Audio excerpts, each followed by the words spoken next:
it would not be that big of a deal if we couldn't get it up, but it is very cute. We're going to be talking about clean and wholesome romance in here today.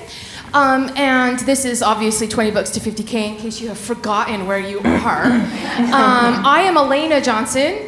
And sometimes, though, you might be able to call me Elana Johnson. I mean, I don't know. It's the same name. Not really, though. It has an A in the middle. It's the hardest letter to put in my name, but it really is Elana. That's how you say it. I write a lot of clean and wholesome romance. I write Christian romance as well. Sometimes you'll hear it called sweet romance, but we're going to talk a little bit about that in a little bit. And I am going to have the awesome ladies up here with me, and I need a chair. I'll take this one right here. They're going to introduce themselves, and then I'm going to just go over just a couple of things, like, 10 minutes or something. And then we're going to do questions. So I hope you have some deep, burning questions about clean and wholesome or sweet or Christian romance that you want us to answer, and we'll do our best to answer all of those. All right, Deb, go. Oh, can you hear me? Oh. I'm Debra Clopton, and I started my career with Love Inspired, and I blessedly was one of their top authors, and then Indy came along.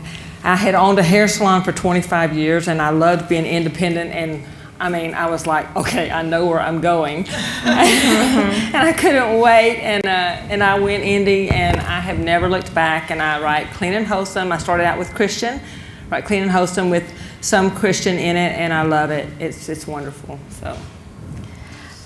All right. Hi, I'm Jennifer Peel, and I told, when Elana asked me to do this, I said, some people don't really think I write clean, but I think I write clean, but I really write rom-com contemporary romance. I didn't start writing till I was 40, so I've only been writing for about the last 8-9 years of my life. And I have 37 books published, and I actually was able to quit my job the second year of writing, so I'm a full-time writer. That's awesome. How did you manage to age backwards? Oh, you're so sweet. Thank you. Okay. I've always wondered that one.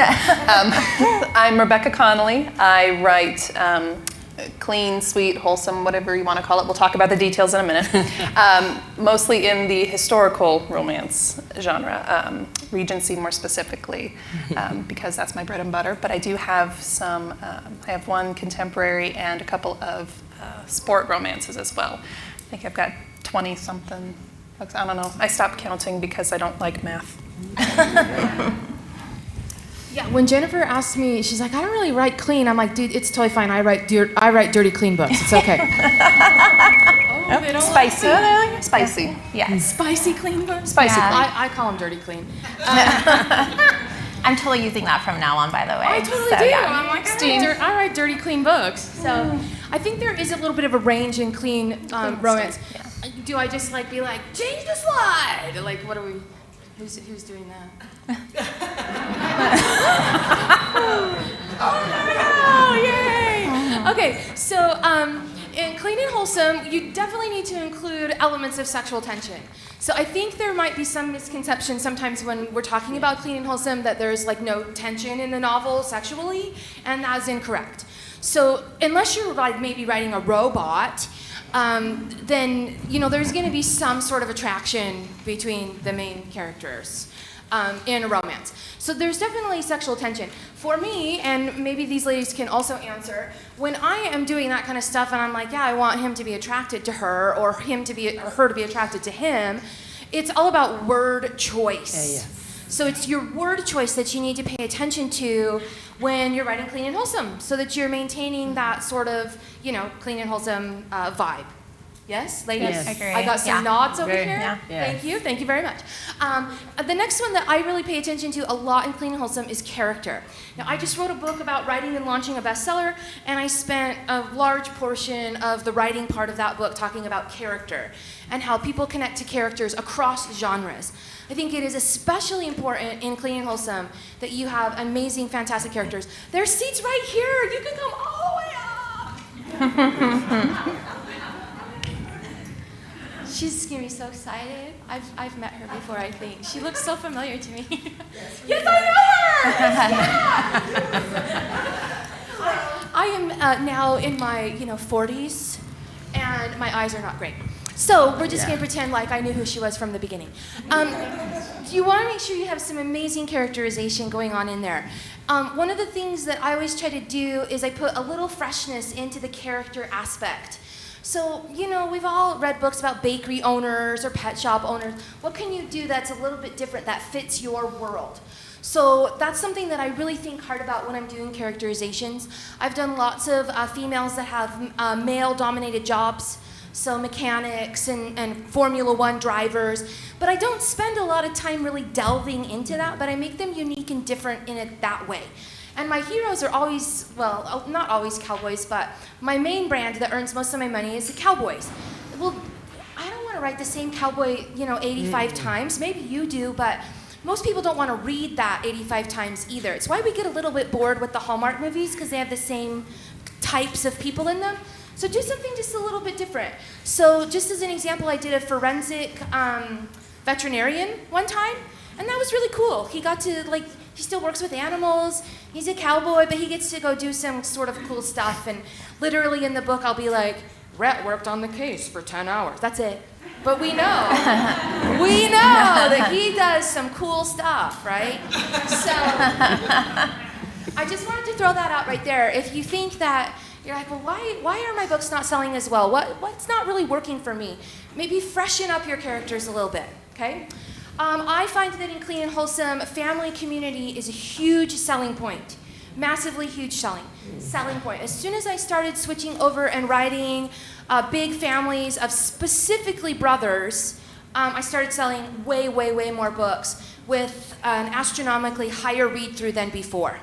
So my read-through before was, good. I'm going to say it was good. I won't give you a number. Now I think it's phenomenal. So when I met with a writing coach or a business coach a few weeks ago, he was looking at my stuff. He's like, and he kind of blinked at it. I go, I think it's pretty good. And he's like, I think it's the best I've ever seen. And that doesn't mean I'm the best he's ever seen. What it means is I built a family and a community that my people will read through and they don't quit somewhere on book 3 or 4 or whatever, okay? So I think that really goes really well with Clean and Wholesome. It's that feeling we get when the opening scene is, the town square with the Christmas lights, and there's this community and everybody's coming together in the community. So that's really something that you want to maybe think about if you're like, what should I write next? Or what have I not done that I could be doing a little bit better? We had a little powwow in my room yesterday. I had some of my friends up there with me. And I heard a couple of them, and I didn't ask them if I could say this, so I will remain them anonymously. I don't know what I just said. I will not tell you who they are. And they said, I don't think I have enough people in my world to do it. So you have to think about where you're going with your series, where you're going with your books, so that you can populate in the community and the family that you need. I honestly always try to include as many popular tropes and trends that I can. Not gonna lie. What my biggest tip or trick is to take 2 really popular ones and combine them. So I saw my career really take off in 2018 when I combined cowboys with billionaires. Mm-hmm. So now I don't think I have written a non-cowboy billionaire since 2018, I'm not gonna lie. Okay, so it's definitely something that you can think about. What's out there? What's really popular? Can I take 2 really popular things, combine them, and make them fit my existing brand already? I don't want you to veer into a different lane or anything, but can you make it fit? Mm-hmm. Another one is we always see growth in a Clean Wholesome romance. So I sat on a panel at Orlando Reads Books, a couple months ago, and they asked us, do you do anything with sexual tension or with intimacy? What do you do? And I write dirty, clean books.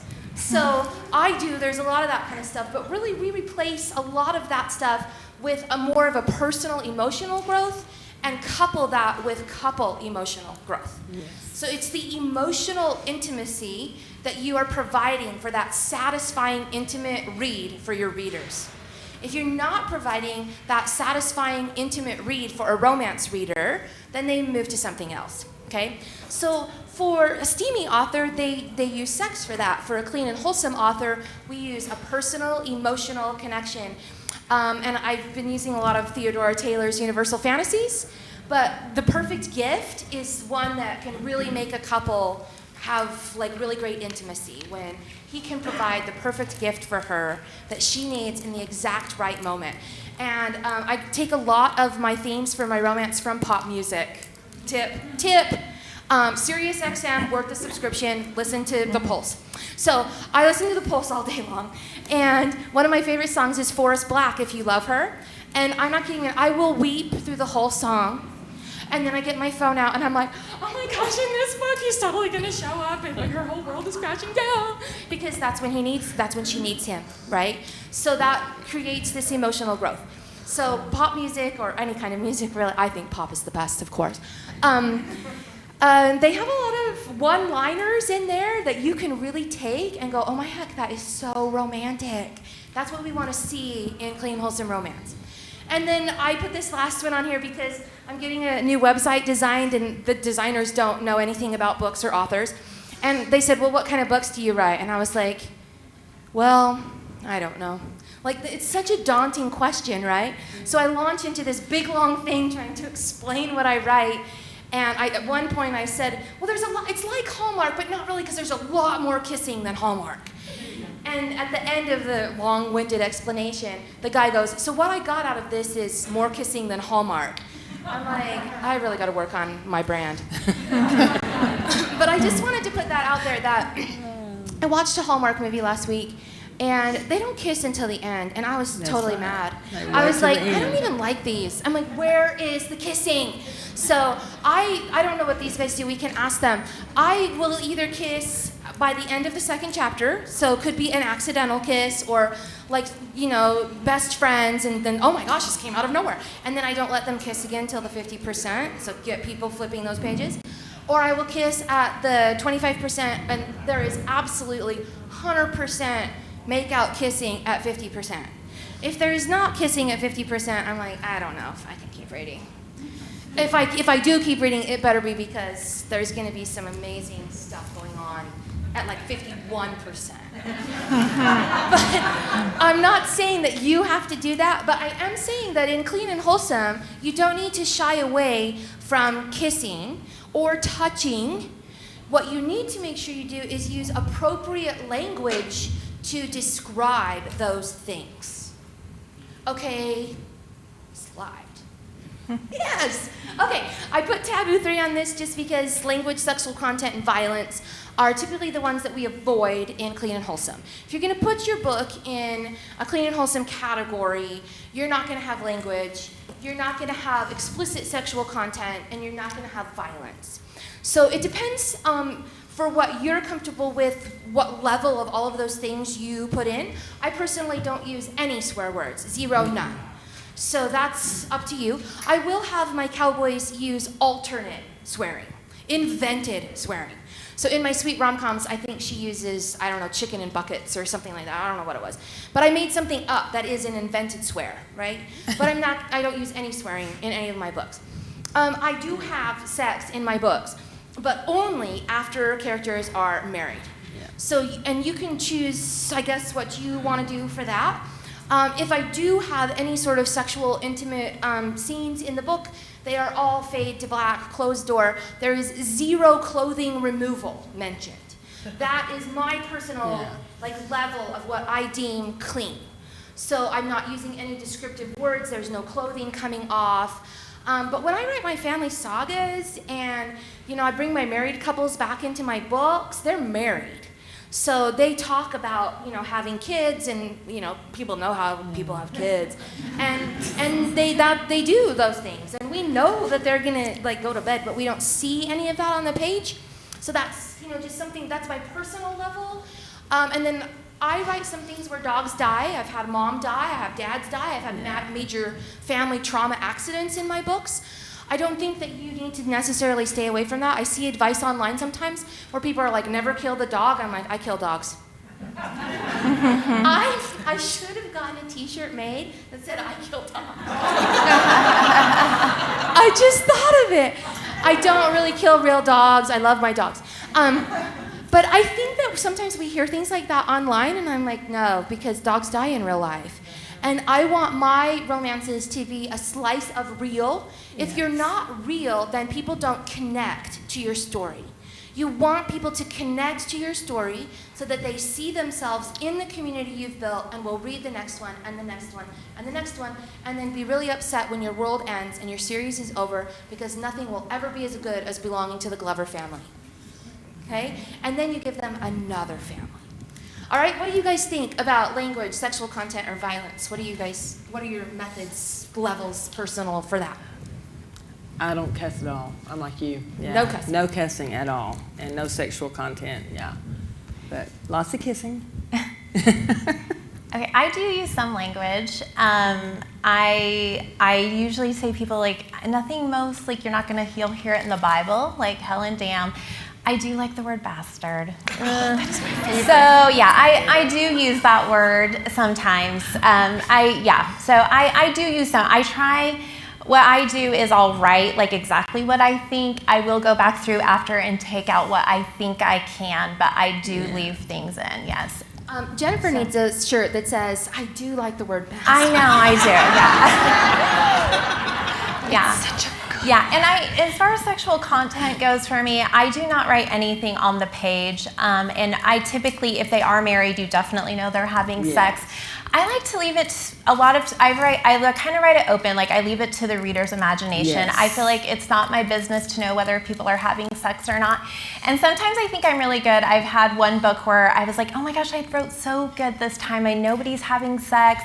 And then my daughter read it and she's like, oh my gosh, they totally had sex at the end. And then I read it again. I was like, oh, you're probably right, they did. But I didn't write it. So like that, I like to leave it to the reader's imagination. So, but I'm very careful about word choice. Like I don't ever have clothes come off and I'm not naming body parts, those kind of things. So. That was what I was going to say, body parts. When you're talking about the sexual tension and sexual content, be careful with the mention of body parts. You can get really creative with your sexual tension. Now, as far as kissing, in my book, I write historical, so it's a little bit different. I can't have people kiss at 25 and 50 and 51 and 37 and all of those places because then all of a sudden there's a whole lot of judgment going on. So being in the historical setting, I get to play with more things like hand-holding, because that was not a thing. That's not the common thing. And so being able to have that be a moment when their fingers brush, anybody Pride and Prejudice with the hand and okay, that's a moment. So you need to work with things like that.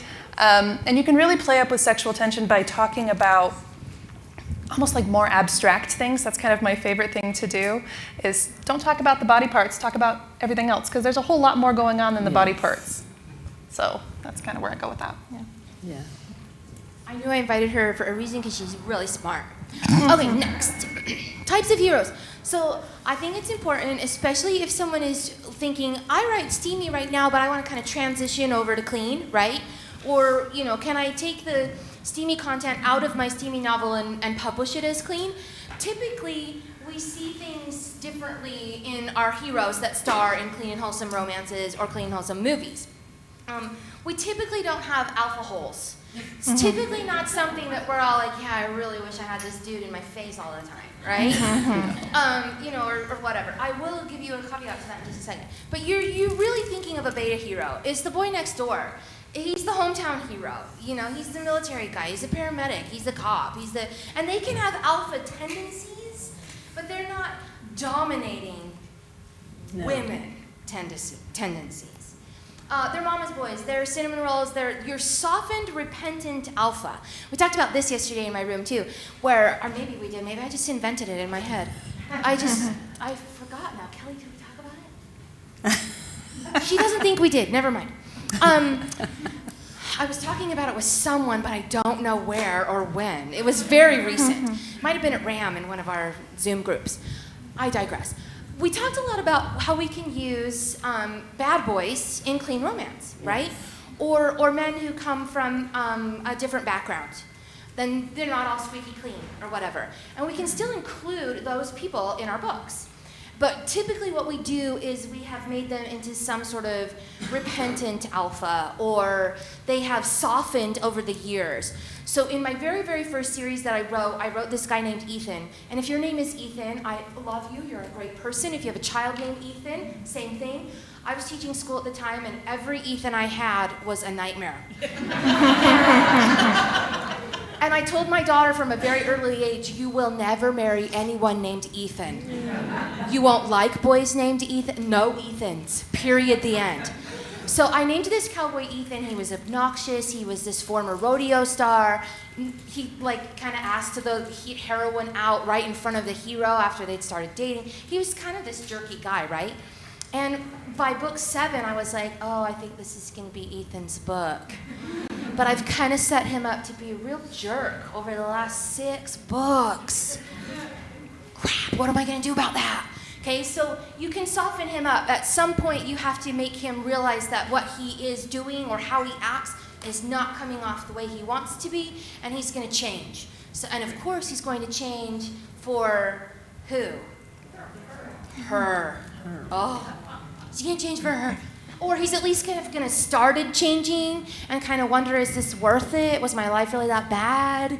And then he meets her, and of course, he's going to keep going because she's the one. So that's kind of what I mean when I talk about that sort of softened alpha. Yes? What is cinnamon roll? Your cinnamon roll is sort of your, sweet gooey guy who's just like the greatest ever and buys you Tiffany on your first date. Where's Kristen? I learned that this weekend. I'm like, he bought you Tiffany on your first date? I think I'm going to put that in a book. Slide. Be careful when you talk to me. It might go in a book. So sweet and, I should have asked you guys, what other types of heroes do you see in Clean and Wholesome? I usually write heroes that are damaged or in deep sorrow, and the whole books are, overcoming that, and the heroine is helping, or he's helping her overcome. But that's a really big thing for me. Pain, overcoming deep hurt. Yeah. And I think you can write like a playboy if you do it right. Yes. If there's something funny about them or there's something endearing about them, but you do have to be very careful about the playboy. But I've written a couple, and some of those have been my most popular. So. Yeah. The historical tropes for your guys are a little bit different. You've got your titled guy who needs to marry for his inheritance, which means you're probably getting a marriage of convenience trope, which is awesome. You are going to get your guy who is a confirmed bachelor and refuses to marry, which means you're probably going to get enemies to lovers, which is fantastic. And then you're going to get the guy that nobody really seems to notice, but he's a good guy. He's just kind of there, and so you have to figure out why he's awesome. What makes him awesome to your heroine. There's a couple other ones. You're going to get your damaged war hero depending on what your timeline is, and you're going to get the guy who just happens to be in the wrong place at the right time and has to marry the girl to save her reputation. Not that I'm writing one of those right now. So it just kind of depends, but there are a lot of options there, and it's really, really fun to take your classic trope of a guy and turn it on its head. Like the guy who has been set up to be a bad boy, but it turns out that that's just his reputation. The truth of it is he just hasn't addressed these rumors, and he just doesn't care. And so he's like, he's still your snarky guy, but he's not a bad boy. And you're like, well, that's interesting. Bad boy attitude without the bad boy. Okay, this is fun. So lots of fun. Just have fun with it. Twist it. Yes. Twist it a little bit. Make it fresh. Freshen him up a little bit so that we like him and we connect to him and we want her to have him. So sweet and clean. I put verses. I didn't really mean verses. That makes it seem like it's maybe a competition. Readers know both. Typically, when we're doing reader-facing things, we say sweet. I say sweet. I don't always say clean and wholesome. Sweet romances definitely have lighter plot lines. They can, that's not a word. They can include some language and sexual situations. But typically what we're seeing when we see people say, I write sweet romance, if they've got sex and language in their books, is they mean they're not writing dark, dangerous romance. It's like the opposite end of that, right? So they might say steamy sweet, which seems contradictory, but I've seen people say that. So what they're saying is their plot is lighter. It's not Motorcycle Club. It's not Mafia.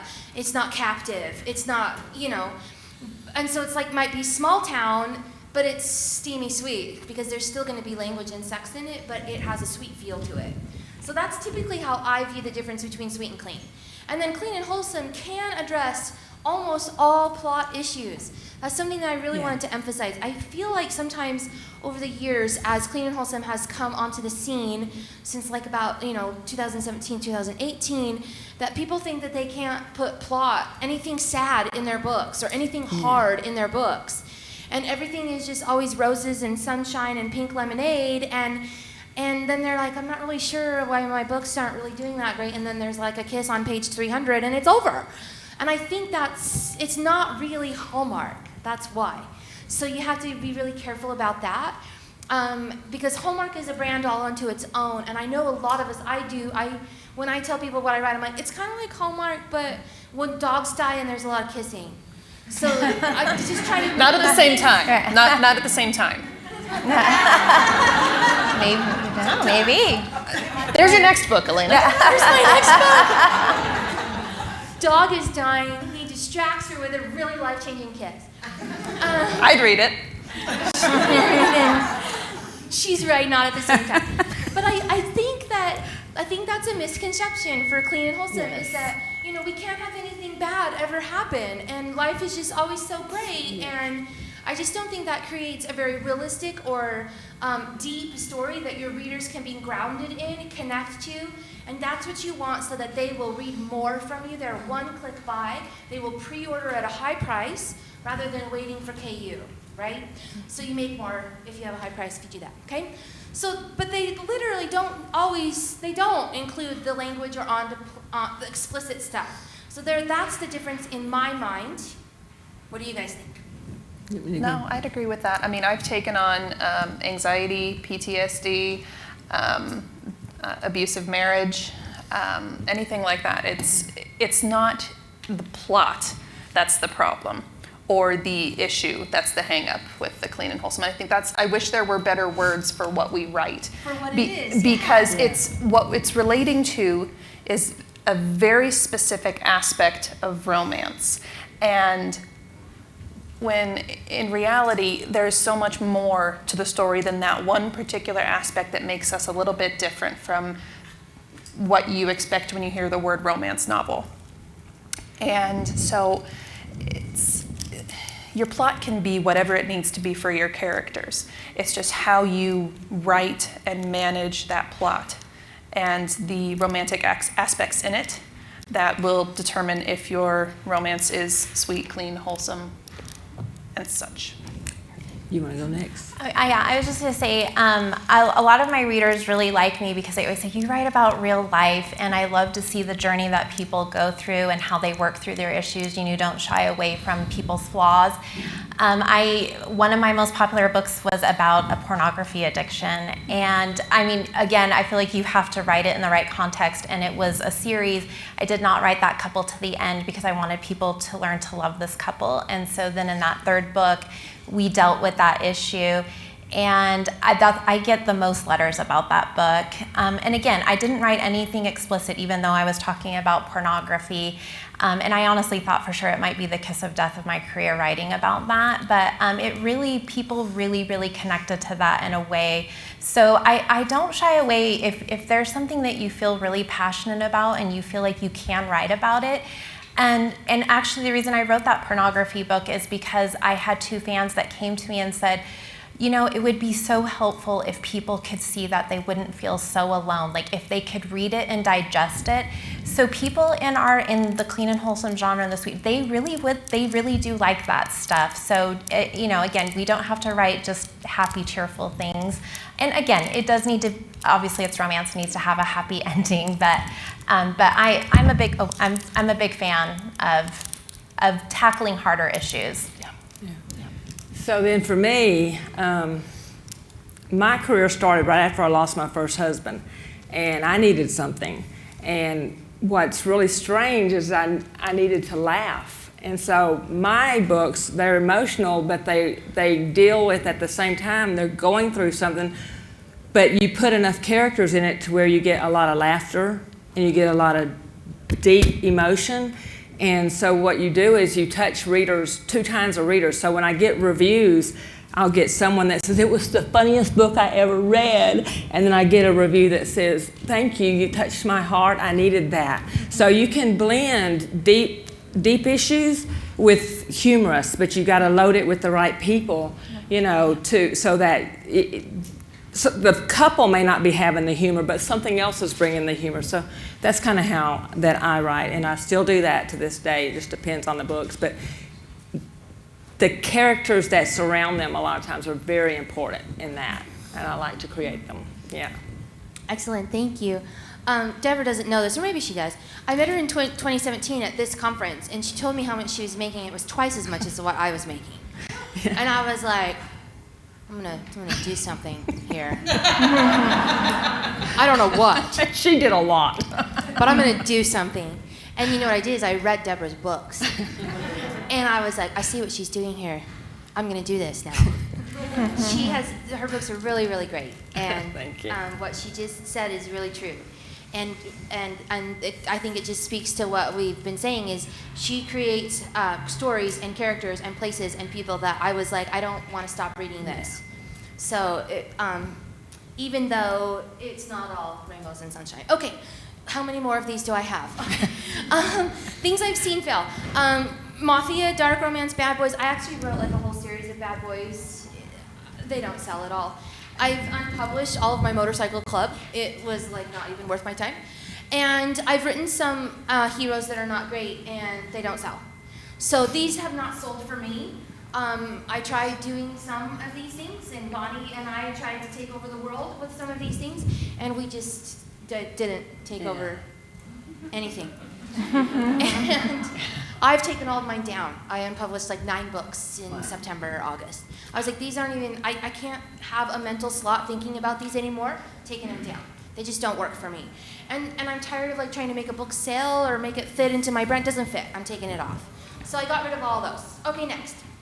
And then these are things that I've seen either from my own self or from others, books I've read, have done really well in Clean Wholesome, and those are billionaires, cowboys, rom-coms, small town beach, reformed heroes later in life, which is doing particularly well right now. Family, I said this earlier, community-based, brothers especially. I've also seen best friends, like a group of best friends, do really, really well, which would be like a community-based thing. And I have seen some sports, some royals, some mountain men, some doctors, paramedics, some sisters, and some romantic suspense that seem to do really well. Most of the time, it's connected to a name that is known, right? So I'm not typically seeing people rise up out of obscurity with like royals, typically. But it's definitely can happen. I'm not saying if like royals are your jam and you want to write a family of 8 princes, not really, because there can only be one, right? Then you do that. But these, you see all of these in Clean and Wholesome as well. They may just not do as particularly well as you like. Things I've also done where I don't see as much success as when I build a better family is tying things just through like a place, where I just have random people coming in, and then this random guy, and then this girl, and then she starts as the accountant, and he thinks she's cute. Those do okay, but those are my books with my 50-60% read through. It's when I really build a family in a community that I have my 90, 95, 98% read through, okay? So I'm not saying that those are bad. You can definitely do those, but I think it's better. I've seen better success in the past 2.5 years when I create my community first, whether that's best friends, whether that's a band, and then every member of the band is going to get a whatever. I find better success with that personally. What about you guys? What have you seen? Yeah, that's fair. I've been talking, Becky Monson and I have been, I'm really seeing more success with just one-offs, like not creating a world, just writing, and I feel like rom-coms are doing really well right now because of the state of the world a little bit. People want a laugh, so those books for me have been doing really well, and then they're just one-offs, and not that I won't write like maybe a companion type novel, but I'm not saying it's a series. That has done really well for me lately. For me, I'm like you, series, they want to know who you're introducing them to, and they want that family, and they want the friends, and that's, yeah, it's very important in what I write. Yeah. And if you do a good job of building your community, your family, etc., you'll find, okay. It's off. It's not even on. Maybe it's probably us. Maybe we're just too magnetic. Yeah. If you do a really good job building that community, that family, those friends, you're going to run into the problem that I've got, which is supporting characters who then pop up and you decide that, oh, they need a story. Or I have actually written an email to my publisher going, I accidentally created a backstory.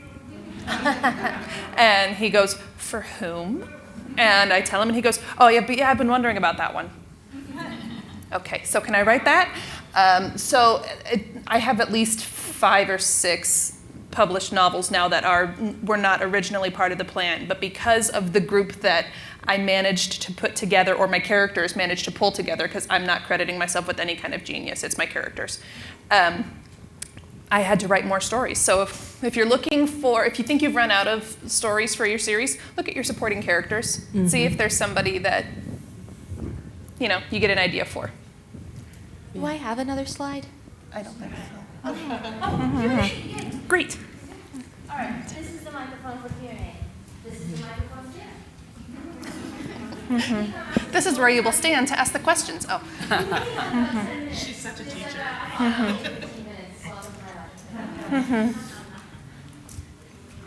Hi, thanks so much. Can you talk about women's fiction and the difference between, I would say, contemporary women's fiction that deals really heavily with the woman's journey and where the romance is kind of the subplot? Because I think that's where I am, but I don't even know what to call it.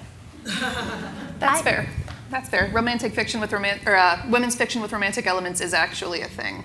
That's what I would call it, is Yeah, women's fiction. with women's fiction. You And write there- women's fiction. Yeah, and there is a category on Amazon that's like women's fiction romance. So If you're focusing more on the woman's journey than you are the romance itself, then you're women's fiction. Absolutely. Hands down. It's hard to pinpoint it, though. Right. yeah. Because he's part of her journey. So I write romance, but this last series that I wrote, I wanted to make it a little bit more women's fiction-y, but I didn't even realize what I had not done. And we were talking in Elena's room yesterday, and I put the hero. I put his character, his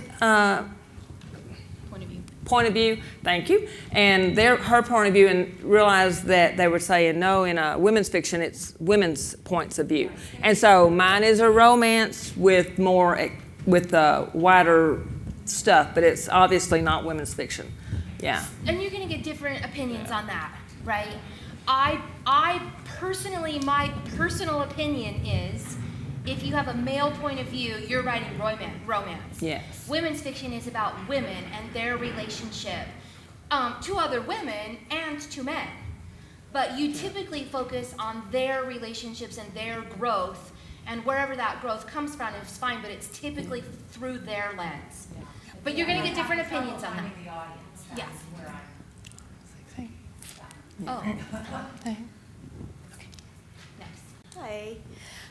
So I write paranormal, and I want to write paranormal clean romance, but obviously it's shifters, so there's going to be violence. How does that all fit into everything, and where do you find the market? Because whenever I research paranormal romance, it's always the steamy kind.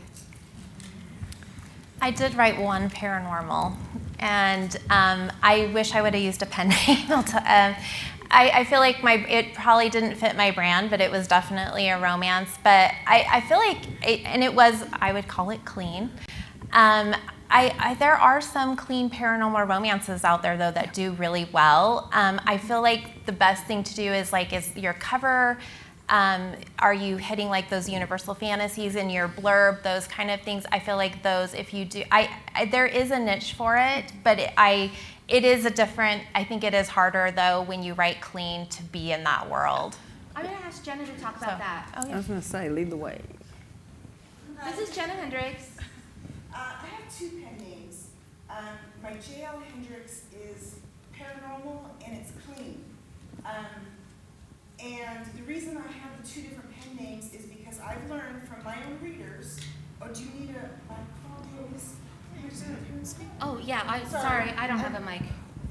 I'm like, I can hear her just fine. Yeah. She's like 5 feet from me.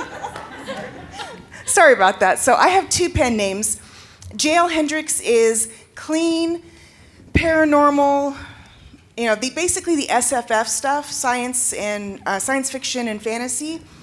And I split them up because I learned from my readers themselves, the ones that are follow me and email me. Most Clean and Wholesome romance readers don't do paranormal. That's my experience. I agree with that. And that's what my readers are telling me. So I do advertise to both of them, but when you write paranormal, even if it's clean, you really, in my opinion, this is my opinion, you should have a second pen name for that, because your readers are going to get confused, and you also need to make sure your covers are hitting the genre. That is so important to tell the reader what it is that you're writing, is that cover.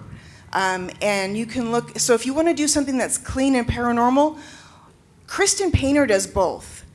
She has some that's clean and some that's not clean. So she has I think it's Miss Frost is clean, but it's a spinoff from something that's, I would call mostly clean. So those are some covers to look at. I actually looked at her covers when I was designing my next cover, so to give me an idea of where to go. But I would look for the authors that write what you like and stick with something like what they're doing. But do have the two different pen names. I mean, do you guys agree? I agree with the pen name for sure. Yeah.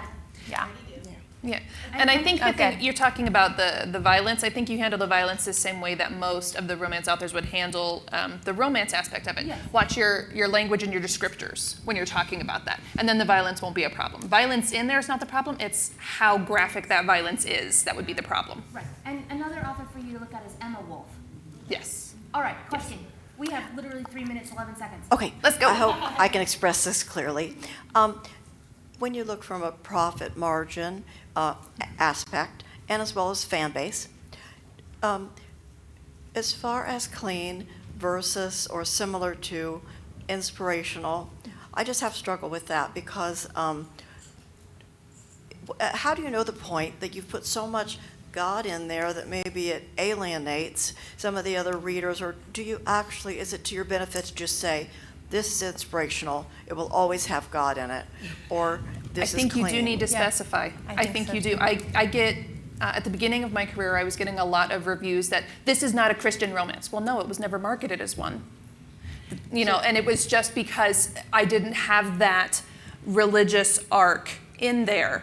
And so they were confused by it, but it was never marketed as Christian. But sometimes there is that confusion. Not so much anymore, but a few years ago there was a confusion there. So how do you define, what are you all writing?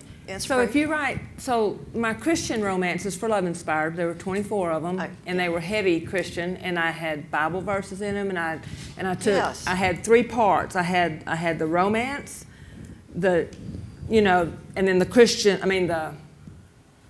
them coming to realization. I only had one book that actually had someone coming to know the Lord. They always started out as Christians because a lot of people don't realize that Christians have problems too, And I'm like, if every book somebody's coming to know the Lord, then that's the drama. So Christians have problems. So you just deal with it. But if you write Clean and Wholesome and you still come from a Christian aspect, you can mention God, but you don't go as deep into it. Yeah. That's the way I look at it. So I would say it's how much of the Christian aspect is in your book for if it is the inspirational versus just the romance. Is that fair? And BookBub gives me a lot of BookBubs, but they put me only in Christian romance, even though my indie books are Clean and Wholesome more. So it's a big decision to make. Yes. Yeah, and so sometimes I'll get something, well, this wasn't Christian, but then sometimes it's just, that's just the way it is. So you just... I'm sure that mine is the lightest possible, but like I know, read Liz Isaacson. I was going to say, my books are Christian light. That's what I call light, them. yeah. Christian light. But you haven't really even mentioned that as a term in what you're talking about. That's true, because it's Clean and Wholesome. Clean and Wholesome. But like my Elana Johnson stuff, I call it Clean and Wholesome. I don't call it Christian, but some of the books have a Christian journey in them. And that's okay. I think they actually blend together really well. Yeah, and they do. I think I'm just going to be so rude. Are you ready? I think you might be thinking too hard about it. Yes. Okay. Write it and enjoy it. I accept that criticism.